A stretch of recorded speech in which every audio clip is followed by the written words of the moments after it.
Assalamualaikum warahmatullahi wabarakatuh. Waalaikumsalam. Alhamdulillahirabbil alamin. Wassalatu wassalamu ala asyrafil anbiya wal mursalin. Sayyidina wa maulana Muhammadin wa ala alihi wa washabihi ajma'in. Subhanaka la ilma lana illa ma 'allamtana innaka antal alimul hakim. Qala rabbi ishrah li sadri wa yassir li amri wahlul 'uqdatam min lisani yafqahu qawli. Rabbi ishrah li sadri wa yassir li amri wahlul 'uqdatam min lisani yafqahu qawli. Rabbi ishrah li sadri wa yassir li amri bi sayyidina Muhammadin sallallahu alaihi wasallam. Ala hadhihi al-Fatihah. A'udzu billahi minasy syaithanir rajim. Bismillahirrahmanirrahim. Alhamdulillahi rabbil alamin. Ar-Rahmanir Rahim. Maliki yaumiddin. Iyyaka na'budu wa iyyaka nasta'in. Ihdinas siratal mustaqim. Siratal ladzina an'amta 'alaihim ghairil maghdubi 'alaihim waladdallin. Bismillahirrahmanirrahim. Jamaah yang dimuliakan Allah, kita lanjutkan kajian kita tentang firman Allah dalam surah Al-Kahfi ayat ke-9 sampai ayat yang ke-12. A'udzu billahi minasy syaithanir rajim. Bismillahirrahmanirrahim.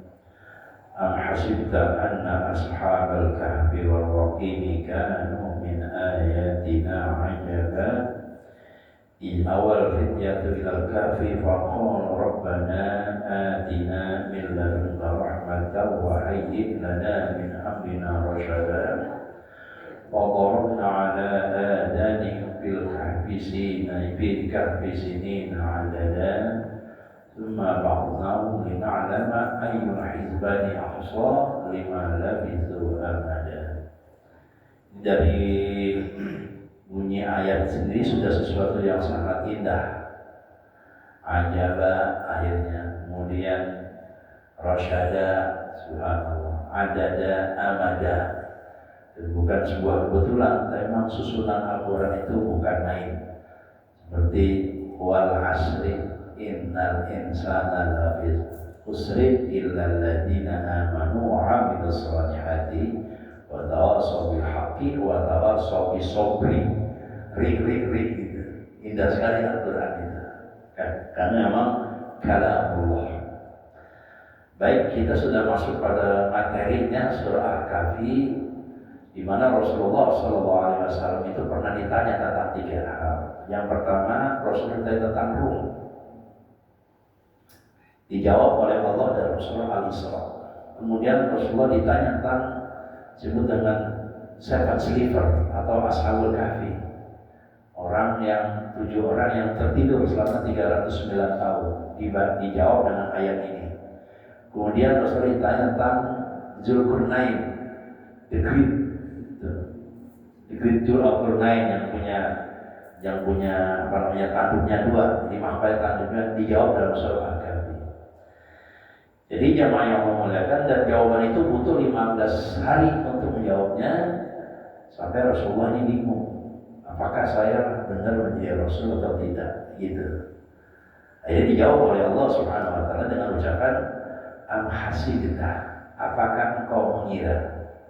Kata-kata dalam Al-Quran itu banyak sekali kata-kata tentang am hasibta, apakah engkau mengira. Dalam surah An-Nur, ansahazuntum annama khalaqnakum abatha wa annakum ilaina la turja'un. Apakah kalian mengira bahwa kami menciptakan kalian itu abasan, sia-sia, wa antum ilaina la turja'un, dan kalian tidak balik lagi ke kita. Itu menggunakan kata-kata am hasibtum, apakah kalian mengira. Dalam surah Al-Ankabut juga itu, hasiban nasu ayutraku ayyaqulu amanna wa hum la yuftanun. Apakah orang mengira beriman itu gampang? Bukan gampang sekali. Wa hum la yuftanun, tapi mereka belum diuji oleh Allah, belum difitnah. Jangan dikira bahwa beriman itu mulus begitu aja, tapi melalui proses yang namanya ujian dari Allah Subhanahu wa taala. Dalam surah Ali Imran, Allah bilang mengenai am hasibtum an tadkhulul jannata wa lamma ya'lamillahu alladziina jahadu minkum wa ya'lamus sabirin.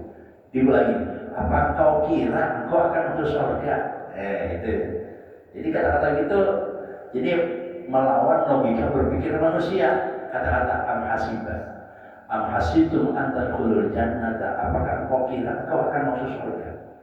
Walamma, sebelum sebelum lihat perjuangan kita di hadapan Allah, wa ya'lamu as-sabirin, dan belum tahu sabar kita di hadapan Allah. Jadi kata-kata am hasib itu banyak digunakan dalam Al-Quran untuk membalik logika manusia bahwa sesuatu itu berbeda dengan pola pikir kita. Begitu ya, yang dimulakan Allah Subhanahu wa taala. Apa yang dikirimkan oleh Allah dengan Al-Habsibta, artinya apakah engkau mengira anna ashabul kahfi, bahwa ashabul kahfi, orang-orang yang diam di goa itu, diam di goa. Jadi ini unik Pak.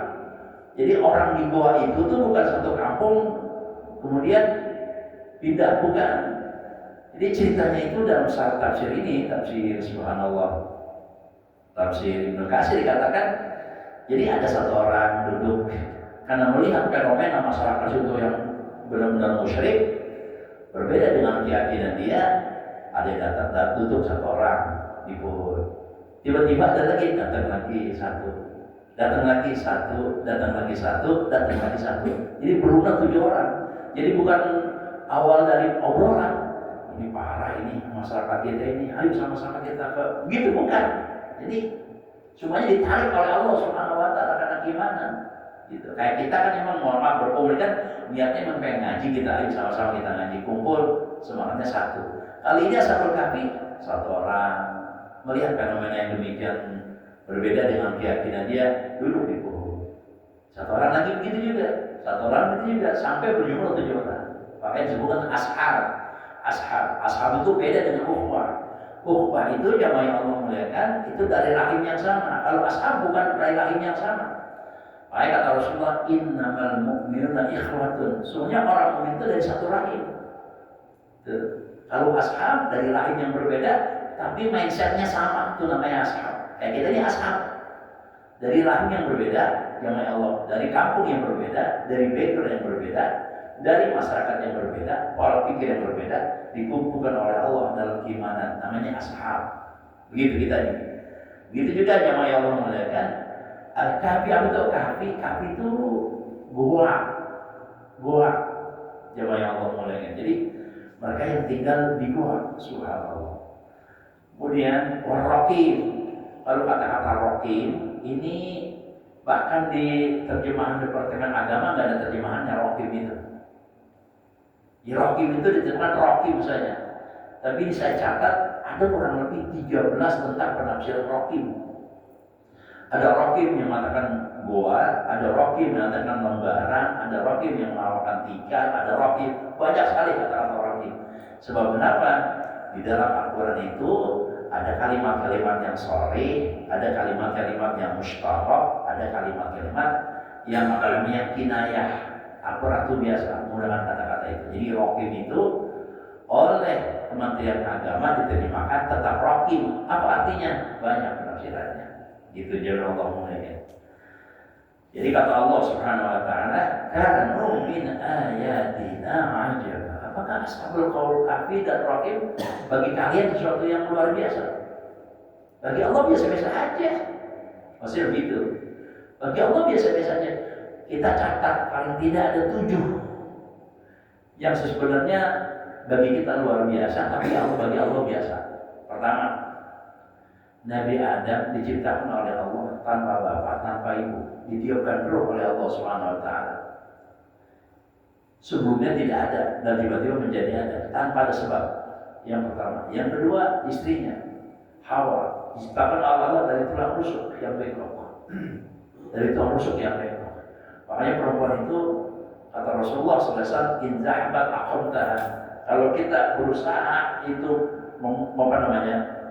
meluruskan tulang yang bengkok, kalau kita berusaha membenari perempuan, kita paksa begitu, apa kata Rasulullah? Kasarta, sama juga kita matain. Hawa diciptakan dari tulang rusuk, tanpa bapak, tanpa ibu. Menakjubkan? Tidak menakjubkan bagi Allah. Yang kedua, yang ketiga, apa itu? Ontanya Nabi Soleh. keluar dari batu, ujung-ujung ada menakjubkan, sesuatu yang tidak menakjubkan bagi Allah Subhanahu wa taala. Yang ketiga, kambing kibas. Kambing kibas ketika Nabi Ismail mau disembelih sama Nabi Ibrahim langsung berubah jadi kambing kibas. Itu siapa yang ngirim itu? Betul ya kira? Menakjubkan? Sama sekali tidak menakjubkan. Yang kelima, apa itu? Susu. Min baini farsin wa damin labanan khalisan sa'igan lis-saribin. Susu itu antara dua, yang ini darah, yang ini kotoran. Susu itu, tapi tengah-tengahnya susu. Tuh, kalau dia kesini, ini berwarna merah warnanya. Kalau dia kemari, miring kemari, dia jadi bau, tapi benar-benar murni susu itu. Menakjubkan? Enggak menakjubkan. Biasa aja bagi Allah Subhanahu wa taala. Subhanallah. Makanya itu yang namanya iman itu harus pakai hati bicaranya, bukan pakai logika. Bukan pakai logika. Makanya Syekh Hasan Asy'ari ketika ditanya, mengapa Anda beriman? Apa dia bilang? Kita beriman sebab kita melihat Allah dengan cahaya iman, dengan kekuatan iman. Gitu. Makanya hadir yang dimuliakan oleh Allah Subhanahu wa taala, 7 fenomena yang kita sebut. Sebenarnya masih banyak seperti peristiwa. Termasuk diri kita sendiri, saudara yang Allah muliakan. Ini khusus kita di sini. Kalau ditarik panjang musola 28 meter, Pak. 28 meter dikemas sebagian rupa oleh Allah, bisa muat ini. Bukan saya yang ada gemuk, bahkan seperti Pak Musoleh kursi masih muat juga itu. Subhanallah, subhanallah. Bukan main jamaah yang memuliakan Allah itu. Makanya kalau orang yang beriman, sebagaimana Allah Rasulullah sunahkan kepada kita, bangun malam keluar rumah kita baca firman Allah. Inna fi khalqis samawati wal ardi wa ikhtilafil laili wan nahari la ayatin li ulil albab. Tuh, alladzina yazkuruna Allah qiyaman wa qu'udan wa 'ala junubihim wa yatafakkaruna fi khalqis samawati wal ardi rabbana ma khalaqta hadza batila subhanaka faqina 'adzabannar. Itu sunnah kita kalau bangun malam. Bangun dari tidur tuh setelah baca Alhamdulillahi ahyana ba'da ma atana wa alayhi wasallam, baca ayat itu. Tujuannya apa? Berpikir kita bukan main. Waktu tidur itu roh kita lepas, Pak. Itu roh kita bisa balik lagi, itu kan bukan main, Pak. Banyak juga yang telah lepas sudah balik lagi, itu yang namanya mati. Subhanallah. Itulah kata Allah, yang kayak gitu nggak mengherankan, biasa aja. Subhanallah, ya biasa aja kata Allah. Kanu min ayatina aja, Pak. Apakah sesuatu yang mengherankan? Biasa aja kata Allah. Sebab Allah Maha Kuasa, Maha semuanya. Begitu jamaah yang dimuliakan Allah. Sampai kata Allah ini, "Amhasibtum an tadkhulul jannata wa lam ya'lamillahu alladziina aamanu minkum wa ya'lamu as-sabirin." Apakah kira-kira kalian mau masuk surga sementara belum ada perjuangan kita dalam hidup ini dan belum datang sabar kita menghadapi ujian Allah Subhanahu wa taala. Jadi kalau masuk surga, pertama perjuangan kita melawan hawa nafsu, yang kedua kesabaran kita menghadapi ujian dari Allah, baru masuk surga kita. Gitu. Kartosuwiryo itu, Pak, ketika mau dibunuh, Kartosuwiryo. Waktu itu yang membunuh Bapak Angku Naimpi, Gubernur Jawa Barat. Kartosuwiryo yang di NII di Tasik gitu. Itu kalau zaman itu waktu itu sepi semua. Kartosuwiryo waktu ditembak ini ada buku Pak Lizon Jakarta itu, ada bukunya dia tentang ini. Ketika ditanya, apa yang Anda minta menjelang hukum mati? Apa yang Anda nggak yang mau diminta tentang sebelum Anda dihukum mati? Kira-kira kalau kita apa yang kita minta? Istri jangan kawin lagi. Betul nggak kira? Tanah yang itu jangan dijual. Kita gitu ya, anak-anak kita kata-kata saya jawabannya, cepetan tembak saya. Cepetan tembak saya. Cepetan tembak saya. Kenapa rupanya? Sudah semakin ingin melihat apa yang Allah janjikan kepada saya atas perjuangan saya ini. Saya semakin ingin cepat-cepat melihat apa yang Allah janjikan akan perjuangan saya. Sebab kenapa? Biasanya orang-orang baik itu, ini walaupun Kartosuwiryo itu di hadapan Pak Harto karena sejarah dibolak-balikan itu pengkhianat, tapi di kalangan masyarakat Islam dia melihat Pak Kartosuwiryo itu, saya sudah melihat surga dan saya ingin masuk ke sini. Dari mana dia melihatnya? Dari cahaya iman itu. Kartosuwiryo. Termasuk Muhammad Abduh, ketika mau digantung sama Gamal Abdul Nasir di Presiden Mesir, digantung apa kata apa nama Muhammad Abduh? Ada ulama Syaitan Tauhid, ucapkan la ilaha illallah sebelum anda mati. Sebelum anda digantung, ucapkan la ilaha illallah. Kata Abdul, anda ini hidup dengan la ilaha illallah. Saya ini mati belain la ilaha illallah. Kenapa? Karena itu cahaya iman. Jadi kalau berita-berita begini kita yakinnya pakai iman kepada Allah Subhanahu wa Ta'ala. Baik. Apa yang tidak mengherankan, apa yang tidak menakjubkan bagi Allah? Id awal fityah. Tatkala sekelompok pemuda, patah itu pemuda, fityah itu yang masih muda. Id awal fityah itu tatkala sekelompok pemuda berlindung. Kita berdoa ya. Allahumma inna as'al jannah waj'alil jannata maswah. Pernah kita bilang itu? Maswah itu tempat berlindung, tempat berteduh, tempat kita bersemayam, itu namanya maswah. Ini ma'wa. In awal fityatu ila kahfi. Tatkala sekelompok pemuda itu berlindung dari yang namanya kejaran seorang raja namanya Dakianus. Ini raja namanya Dakianus. Di mana itu tempatnya?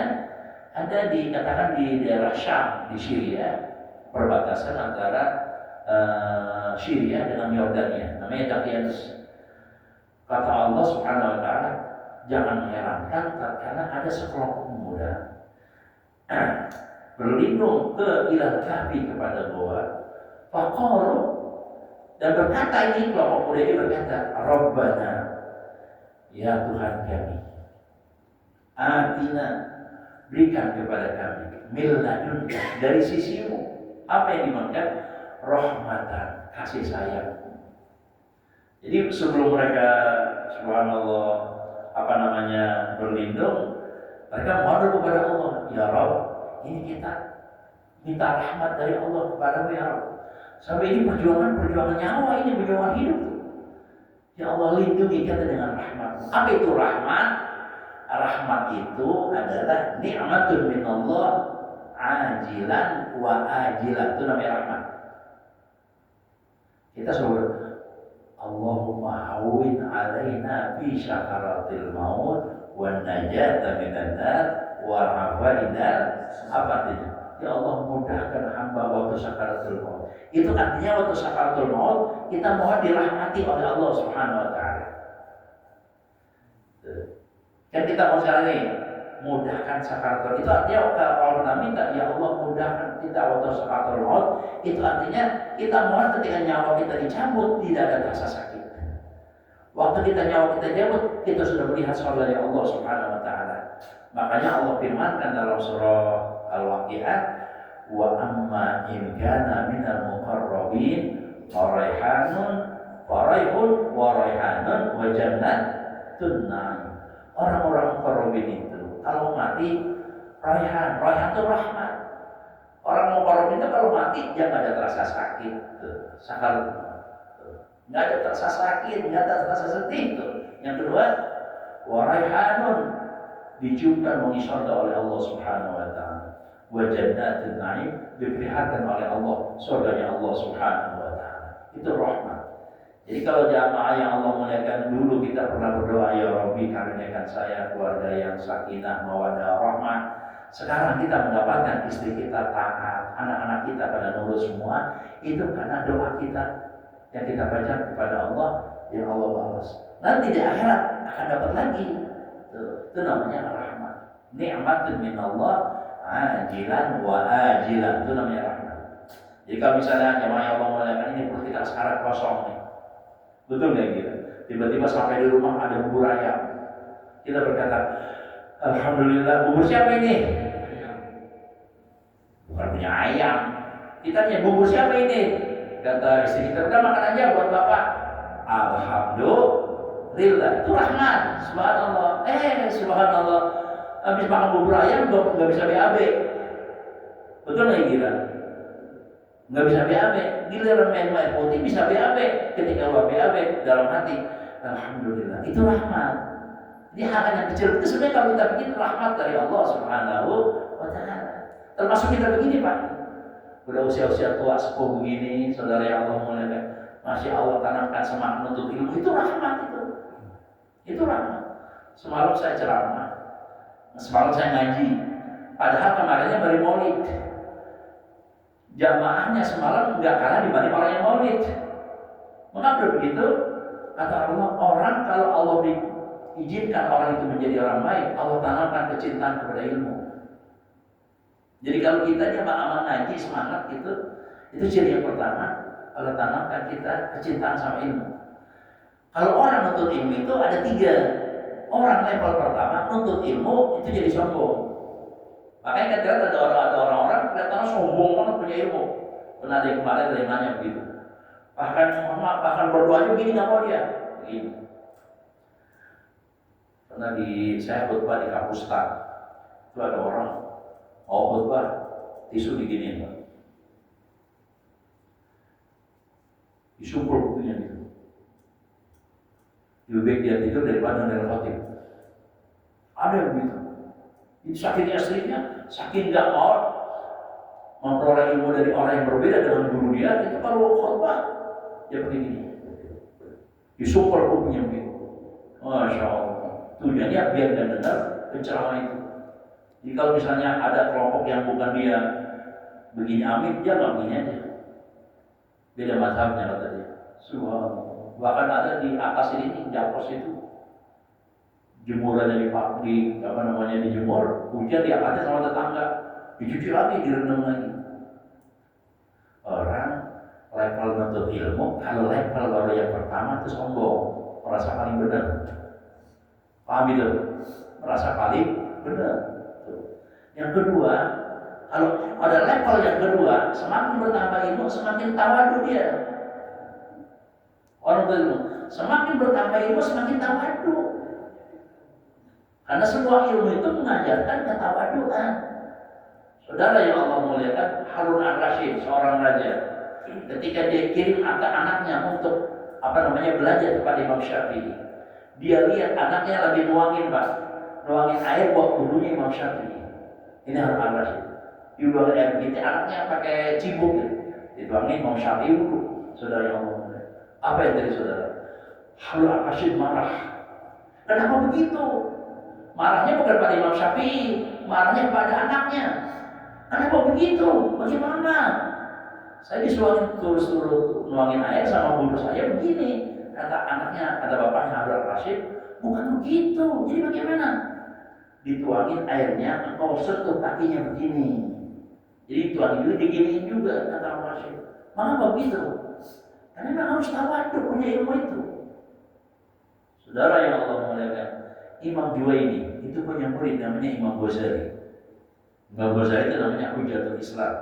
Sebab Imam Ghazali Islam itu hebat. Dalam kitab namanya Ihya Ulumuddin. Imam Ghazali ketika mau berguru sama Imam Juwaini, apa yang terjadi saudara? Kata Imam Juwaini, saudara yang Allah muliakan, bersihkan tempat mandi saya. Kata Imam Juwaini, sebelum ngaji sama saya, bersihkan tempat mandi saya. Kamar mandi bersihkan. Ambil lap, ambil sapu, ambil segala macam, dibersihin. Dilihat Imam Juwaini, bagaimana sudah bersih? Dilihat Imam Juwaini, Imam Ghazali lagi nyapuin, lagi bersihin tempat mandinya. Kata Imam Juwaini, bukan begitu bersihnya. Bagaimana bersihnya? Bersihnya pakai jenggot situ. Kan jenggotnya panjang banget. Jadi bersih pakai jenggot Pak. Subhanallah. Setelah itu, yang Allah muliakan, setelah bersihin pakai jenggot, itu sampah di depan rumah saya dibersihin juga semuanya. Dibersihin sama Imam Juwaini pakai sapu, pakai pangki. Kata Imam Juwaini, bukan begitu bersihnya. Bagaimana bersihnya? Copot jubah kamu, ambil sampah-sampah, masukin dalam jubah kamu. Subhanallah. Udah selesai Kiai, udah bersih kamar mandi, ini halaman udah bersih. Bagaimana terusnya? Udah mulai ngaji? Udah mulai ngaji? Kata Imam Ghazali, udah bisa ngaji saya? Saudara yang Allah muliakan, kata Imam Juwaini, pulang saya. Lah, pulang saya. Kenapa pulang? Sebab Anda sudah levelnya, sudah dapat mencari ilmu dari saya. Apa itu? Kerendah hatian. Jadi orang pada level yang pertama punya ilmu sombong karena yang baru kulitnya doang. Ngerti nggak? Seperti orang pulang dari Akmil, naik mobil, disusul sampai angkot, turun dari angkot, daplok supir angkot. Level yang pertama. Yang kedua, orang untuk ilmu itu kayak tadi saya bilang, semakin ilmu bertambah semakin tawadu. Level yang ketiga, orang untuk ilmu itu semakin punya ilmu, semakin merasa dia nggak punya ilmu. Kita level yang mana nih?